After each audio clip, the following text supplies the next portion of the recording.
संजय राउत के किए दावे पर नागपुर के भारतीय जनता पार्टी के नेता और कार्यकर्ता भड़क गए हैं। भाजपा के नेताओं ने राउत पर हमला बोलते हुए उन्हें अपना इलाज कराने की सलाह दी है। भाजपा विधायक कृष्णा खोपड़े ने कहा कि अपना अखबार बेचने के लिए राउत इस तरह की हरकत कर रहे हैं। बीजेपी विधायक कृष्णा खोपड़े ने अपनी प्रतिक्रिया व्यक्त करते हुए कहा कि लोकसभा चुनाव लड़ने के लिए गडकरी और फडणवीस के नेतृत्व में बीजेपी कार्यकर्ताओं ने दिन रात मेहनत की। खोपड़े ने आगे कहा कि संजय राउत का दिमाग सड़ गया है। वो अपने अखबार में प्रधानमंत्री नरेंद्र मोदी, गृह मंत्री अमित शाह और उप मुख्यमंत्री देवेंद्र फडणवीस के बारे में इधर उधर लिखकर अपना महत्व बढ़ा रहे हैं। भाजपा विधायक प्रवीण दटके ने कहा, ज्यादा गर्मी की वजह से संजय राउत का दिमाग खराब हो गया है, जिसके कारण वो लगातार इस तरह की बहकी बातें कर रहे हैं। नितिन गडकरी को लेकर राउत ने जो दावा किया है उससे उनकी मानसिक स्थिति क्या हो गई है इससे पता चलता है। सस्ती लोकप्रियता के लिए वह यह सब कर रहे हैं। संजय राउत हा आता सडावा भंगार झालेला आहे। 4 तारखेनंतर स्वतः उद्धव ठाकरे या संजय राऊतला अफजल खानच्या समाधीपाशी ते गाडणार आहे। कारण मेरी मुलगी दाल बराबर या सामन्याच्या वर्तमानपत्राच्या माध्यमातून राज्यामध्ये दूषित वातावरण तयार करणं,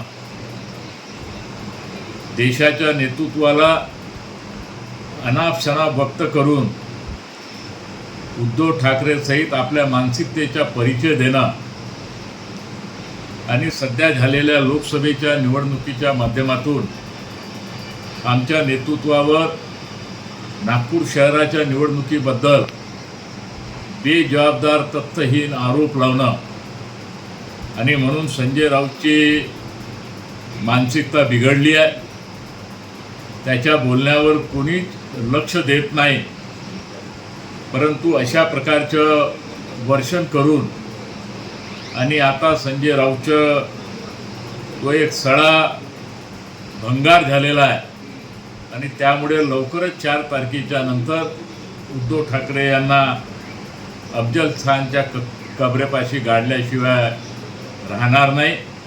आणि ही या माध्यमातून मी निश्चित स्वरूपात महाराष्ट्रामध्ये जे 4 तारखेच्या नंतर जे रिझल्ट येईल आणि देशामध्ये 400 पार होईल, महाराष्ट्रामध्ये बी 41-42च्या पार होईल आणि तेव्हा उद्धव ठाकरेला समजेल का या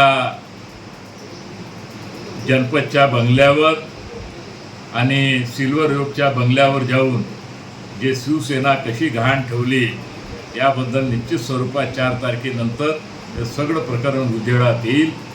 पुन्हा मी सांगतो की या संजय राऊताच्या बोलण्यावर अगर आपण बंदी अगर घातली नाही तर येणारा काळ हा फार कठीण राहणार आहे आणि संजय राऊत आता हा टोटली भंगार झालेला आहे आणि त्यामुळे आपण या मीडियाच्या माध्यमातून निश्चित स्वरूपात त्याला सबक शिकावं हीच या ठिकाणी विनंती करतो। धन्यवाद। महाराष्ट्र टीवी 24 के लिए ब्यूरो रिपोर्ट नागपुर।